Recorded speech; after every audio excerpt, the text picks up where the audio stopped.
Konten ini disampaikan untuk menambah wacana dan rujukan, untuk memperkaya pemahaman dan tujuan menambah perbendaharaan pengetahuan ajaran-ajaran Jawa semata-mata. Soal benar atau salah ajaran beliau, mohon agar para viewers bisa arif dan bijaksana. Terima kasih. Ki Sabdo.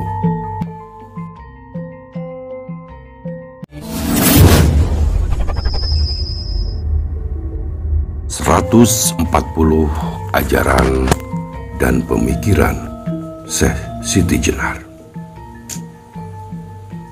Ke-1. Tidak usah kebanyakan teori semu, karena sesungguhnya ingsun inilah Allah. Nyata ingsun yang sejati bergelar Prabu Satmata, yang tidak ada lain kesejatiannya yang disebut sebangsa Allah. Kedua, jika ada seseorang manusia yang percaya kepada kesatuan lain selain Allah Subhanahu wa Ta'ala, maka ia akan kecewa karena ia tidak akan memperoleh apa yang ia inginkan. Ketiga, Allah itu adalah keadaanku. Lalu, kenapa kawan-kawanku semua memakai penghalang? Dan sesungguhnya aku ini adalah hak Allah, pun tiada wujud dua. Saya sekarang adalah Allah, nanti Allah, zahir batin tetap Allah. Kenapa kawan-kawan masih memakai pelindung? Keempat, sebenarnya keberadaan zat yang nyata itu hanya berada pada mantapnya tekad kita. Tandanya tidak ada apa-apa, tetapi harus menjadi segala niat kita yang sungguh-sungguh. Kelima, tidak usah banyak bertingkah. Saya ini adalah Tuhan. Ya, betul-betul saya ini adalah Tuhan yang sebenarnya bergelar Prabu Satmata.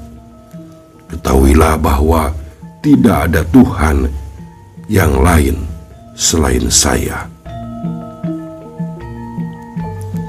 Keenam, saya ini mengajarkan ilmu untuk betul-betul dapat merasakan adanya kemanunggalan, sedangkan bangkai itu selamanya tidak ada.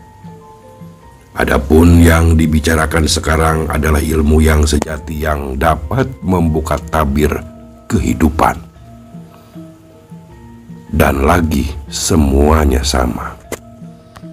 Tidak ada tanda secara samar-samar bahwa benar-benar tidak ada perbedaan yang bagaimanapun.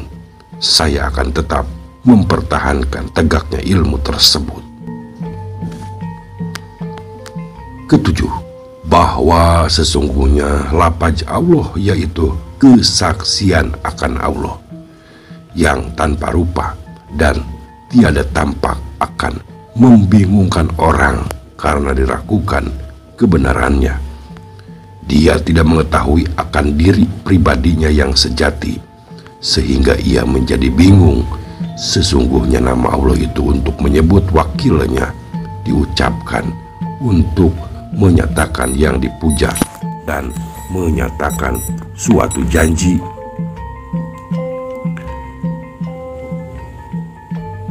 Nama itu ditumbuhkan menjadi kalimat yang diucapkan Muhammad Rasulullah. Kedelapan, padahal sifat kafir berwatak jisim yang akan membusuk, hancur lebur, bercampur tanah. Lain jika kita sejiwa dengan zat yang maha luhur. Ia gagah berani, maha sakti dalam syarat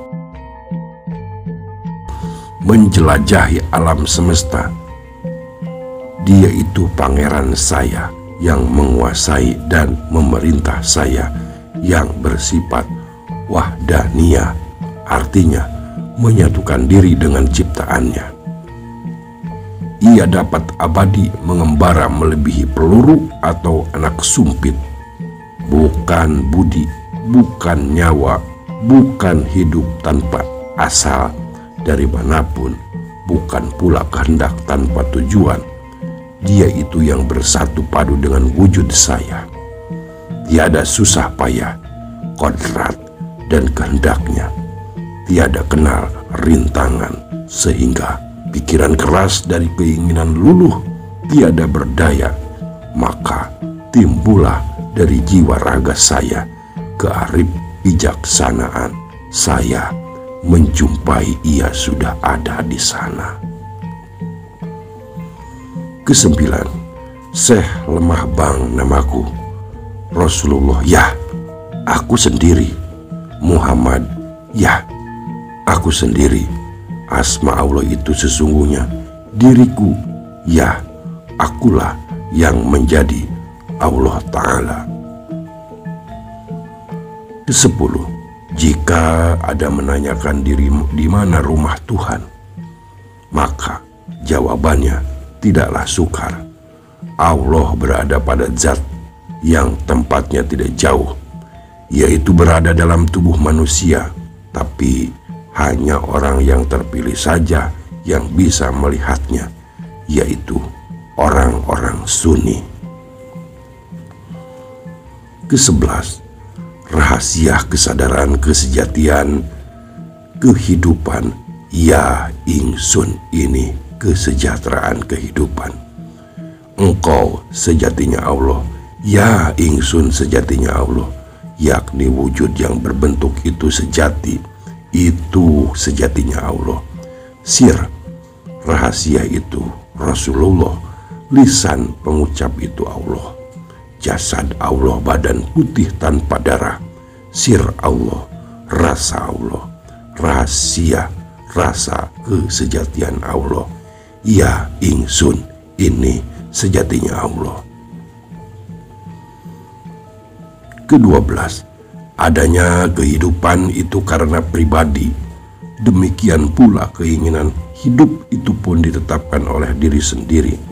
Tidak mengenal roh yang melestarikan kehidupan. Tiada turut merasakan sakit ataupun lelah. Suka, duka pun musnah karena tidak diinginkan oleh hidup. Dengan demikian, hidupnya, kehidupan itu berdiri sendiri. Ke-13, zat wajibul maulana adalah yang menjadi pemimpin budi yang menuju ke semua kebaikan. Citra manusia hanya ada dalam keinginan yang tunggal. Satu keinginan saja belum tentu dapat dilaksanakan dengan tepat, apalagi dua. Nah, cobalah untuk memisahkan zat wajibul maulana dengan budi, agar supaya manusia dapat menerima keinginan yang lain.